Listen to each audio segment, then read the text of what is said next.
On a un article 3 qui fait partie de cet équilibre finalement entre la répression absolument nécessaire, notamment vis-à-vis de ceux qui n'ont rien à faire dans notre pays et qui ont commis des actes de délinquance, y compris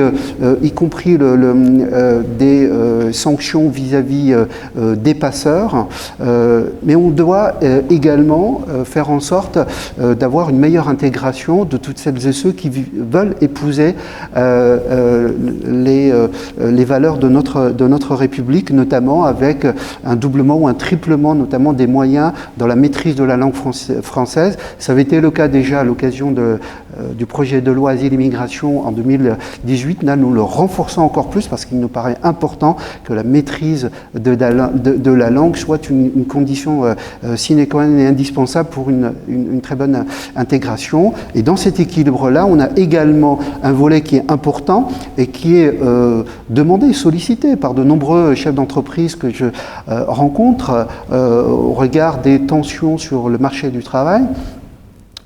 Notre ambition au sein de cette majorité depuis plusieurs années, c'est d'arriver au plein emploi, et on voit bien les difficultés, les tensions que l'on rencontre sur un certain nombre de métiers. Ils sont extrêmement nombreux, que ce soit dans le domaine public ou dans le domaine privé. Et donc, on a présent sur notre territoire un certain nombre d'étrangers qui sont très bien intégrés, qui, pour un certain nombre d'entre eux, ont des contrats à durée indéterminée et pour lesquels, en fait, il faut absolument apporter une réponse. Ils sont en situation irrégulière du point de vue administratif. Complètement. Et l'idée, c'est de régulariser dans les plus brefs délais toutes ces personnes. D'ailleurs, je rappelle que régulièrement chaque année, notre pays régularise 20 à 30 000 personnes dans cette situation-là. Donc c'est pas quelque chose de nouveau. Voilà. Alors quand j'entends effectivement du côté notamment des sénateurs et notamment de Retailleau, leur leader,